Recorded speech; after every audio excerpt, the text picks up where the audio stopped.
தளபதி விஜய் அவர்கள் தொடர்ந்து நிறைய விஷயங்களை பண்ணி வந்துக்கிட்டே இருக்காரு. இந்த சூழல்ல இப்போ மேயர் பிரியா அவர்களுக்கு அதிரடியாக ஒரு ஷாக் கொடுத்துருக்காராம் தளபதி விஜய் அவர்கள். அது என்ன அப்படின்றது தான் நம்ம இந்த வீடியோவில் போய் பார்த்து தெரிஞ்சுக்க போகிறோம்.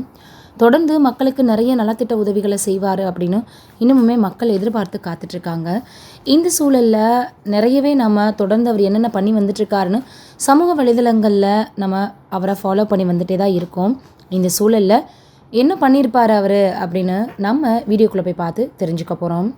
தமிழக சட்டசபை தேர்தல் அறிவுக்கு பின்னாடி சில நாட்களுக்கு முன்பாக சென்னையில் நடைபாதை பயணிகளுக்காக 35 டெண்டர்கள் விடப்பட்டிருக்கு. இந்த டெண்டர்களில் பல்வேறு முறைகேடுகள் கண்டுபிடிக்கப்பட்ட நிலையில் முதல்வர் விஜய் அவர்கள் உத்தரவில் 25 டெண்டர்களும் அதிரடியாக ரத்து செய்யப்பட்டிருக்கு. தமிழக சட்டசபை தேர்தலில் வெற்றியடைந்து தமிழகத்தினுடைய வெற்றி கழகம் ஆட்சியை பிடிச்சிருக்கு. கட்சியை தலைவரான விஜய் அவர்கள் முதல்வராகி இருக்காருன்றது எல்லாருக்குமே தெரியும். இந்த நிலையில தான் தேர்தல் தேதிக்கு முன்பாக அவசரமாக கொடுக்கப்பட்ட டெண்டர்களை அரசு அதிரடியாக ரத்து செய்து வந்துட்டுருக்கு. ஊழல் முறைகேடு புகாரின் அடிப்படையில் இந்த நடவடிக்கையை தமிழக அரசு மேற்கொண்டு வராங்க. இந்த நிலையில தான் சென்னை மாநகராட்சி மேயர் பிரியாவிற்கு ஷாக் கொடுத்திருக்காரு முதல்வர் விஜய் அவர்கள். அதன்படி சென்னை மாநகராட்சியினுடைய 35 டெண்டர்கள் அதிரடியாக ரத்து செய்யப்பட்டிருக்கு. இந்த டெண்டர்கள் தேர்தல் தேதி அறிவிப்புக்கு சில நாட்களுக்கு முன்பு வழங்கப்பட்டிருக்கு. தமிழக சட்டசபை தேர்தல் மார்ச் 15ஆம் தேதி தேர்தல் ஆணையத்தால் அறிவிக்கப்பட்டது. அதற்கு முன்பாக பிப்ரவரி 19ஆம் தேதி மேயர் பிரியா சென்னை மாநகராட்சி எல்லைக்குட்பட்ட பகுதியில் நடைபாதை பணிகளுக்காக நிதி ஒதுக்கீடு செய்தாங்க.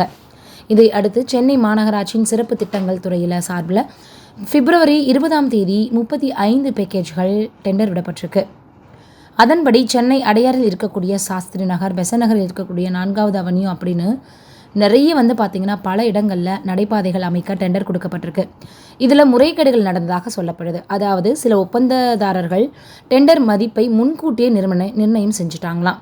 திட்டத்திற்கான மதிப்பீட்டை 4 மடங்கு அதிகமாக கணக்கீடு செய்தது. ஏலத்தின் போது 10% கூடுதலாகியிருக்கு. இதனால் சென்னை மாநகராட்சிக்கு நஷ்டம் ஏற்படும். இந்த நிலையில தான் 35 டெண்டர்களும் அதிரடியாக ரத்து செய்யப்பட்டிருக்கு.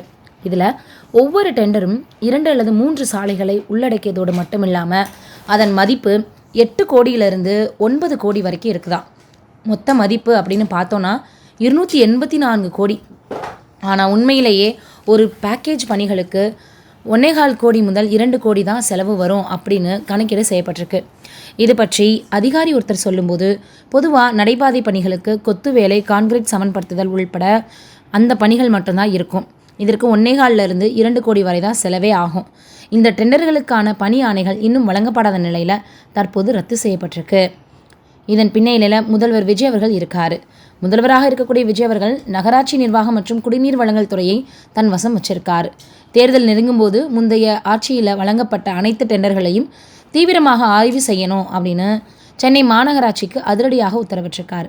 இதன் அடிப்படையில் தான் தற்போது இந்த நடவடிக்கை எடுக்கப்பட்டிருக்கான். சுமார் 40 பணிகள் மறு ஆய்வில் இது தவிர இருக்குது அப்படின்னு சொல்லப்படுது. சென்னை ஒப்பந்ததாரர்கள் சங்கத்தின் தலைவர் ராமராவ் சொல்லும் பொழுது சென்னை நகரில் மட்டும் 400 ஒப்பந்ததாரர்கள் இருக்காங்க.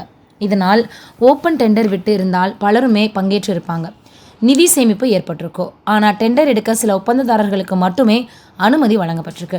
இது பற்றி சென்னை மாநகராட்சி அதிகாரிகள் அறிந்து இருந்தும் நடவடிக்கை எடுக்காதது ஏன் அப்படின்ற கேள்வி இருக்குது. இதனால் தவறு செய்தவர்கள் மீது கண்டிப்பாக நடவடிக்கை எடுக்கணும்னு சொல்லியிருக்காங்களாம்.